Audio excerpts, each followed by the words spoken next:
Je me présente, moi c'est Sam, ça fait 15 ans que je suis à la raffinerie à Grandpuits. En fait, le mouvement a été initié par les salariés et ce qui nous pose problème, c'est la façon dont Total aborde la transition écologique.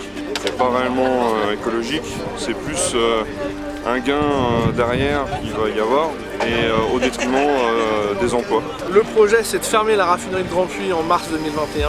Voilà, on va fabriquer du plastique, du PLA, on va recycler du plastique aussi, on va faire du recyclage plastique et on va produire du biocarburant.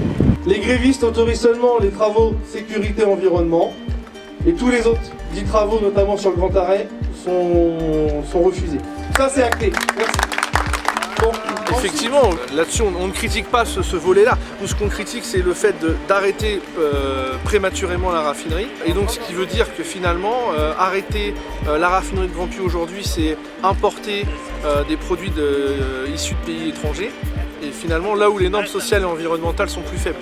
Ça peut paraître un peu bizarre pour pas mal d'entre vous qu'il y ait des écolos depuis quelques mois aux côtés des raffineurs. Mais la réalité c'est qu'à Grandpuits, nous on n'accepte pas que Total utilise l'argument de la transition écologique pour justifier la casse sociale. C'est d'une part hypocrite, mais c'est aussi irresponsable. Le projet que Total propose à Grandpuits n'a rien de vert. Total est un acteur qui nous enfonce dans la crise climatique, qui multiplie des projets pétroliers partout dans le monde et qui est loin d'accélérer la transition énergétique. Et que d'utiliser cet argument-là, grâce à une communication bien huilée pour supprimer des emplois, c'est un énorme scandale.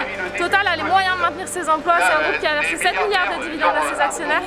Il a les moyens de penser un avenir sans pétrole en partant des territoires, en partant de ses salariés. Or, il ne le fait pas. Seuls les profits, en fait, le guide pour Grandpuits, laissant de côté la transition énergétique et les raffinage. La transition écologique pensée par Total, ça donne 700 suppressions d'emplois à Grandpuits, face à un pipeline construit en Ouganda de 1500 km.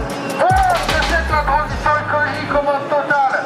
Est-ce qu'on va laisser faire? Alors on voit globalement sur l'ensemble de leur stratégie, soit des fausses solutions en termes de transition, comme la séquestration du carbone ou la compensation, c'est-à-dire planter des arbres pour continuer à émettre, soit un double langage, c'est-à-dire à la fois mettre en avant une stratégie qui promeut les énergies alternatives, tout en investissant massivement ailleurs, notamment, on a parlé au Mozambique, dans l'Arctique russe, au Brésil, etc., dans des nouveaux champs gaziers ou pétroliers. D'autre part, pour des raisons aussi de rentabilité, ça fait un moment que Total se désinvestit de ses capacités de raffinage ici en France, pour investir massivement, notamment en Arabie Saoudite, où ils sont partenaires de la plus grosse raffinerie au monde, du plus gros complexe pétrochimique au monde. Donc ils ne sont pas en train de réduire leur capacité de raffinage, ils sont en train de les rendre plus rentables en les délocalisant. Les conséquences humaines, c'est 200 suppressions d'emplois pour Total et c'est 500 suppressions d'emplois chez les sous-traitants. Cumulé, on est à plus de 700 suppressions d'emplois sur le bassin Seine-et-Marnais. Donc comme vous pouvez le voir en Seine-et-Marne, il n'y a pas beaucoup d'entreprises ou en tout cas d'industries lourdes comme la nôtre. Donc voilà, ça va avoir un impact aussi gravissime sur les villages environnants, sur la vie locale. Il n'y a qu'à regarder autour, on est au milieu de champs de betteraves et c'est pas ça qui fait vivre, ça fait vivre les agriculteurs, c'est une très bonne chose pour eux. Mais par contre pour nous, employés, on n'aura rien. On ne va pas se retrouver à aller dans les champs de betteraves à ramasser une à une. Et on n'aura plus rien. Ça va engendrer voilà, des gens qui vont déménager donc, avec leur famille. Donc c'est aussi leurs femmes, leurs enfants. Donc ça va potentiellement être des fermetures de classes, ça va être des petits commerces qui vont fermer parce qu'il y a moins de travailleurs qui vont aller les consommer chez eux, etc. Bon, nous, l'organisation syndicale, on nous a répondu.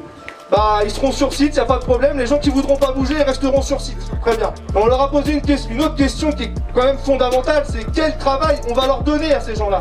La réponse de la direction c'est pour l'instant on n'en sait rien.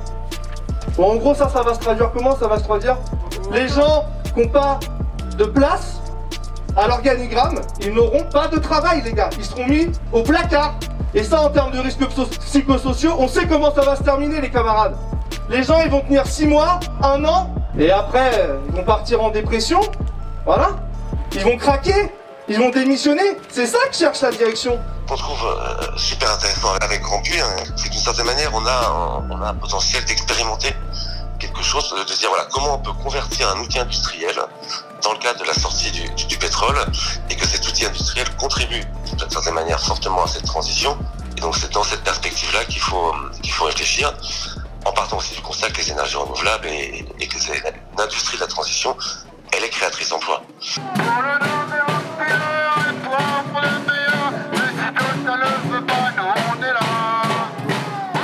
Je suis désolé, mais je ne veux pas être empereur.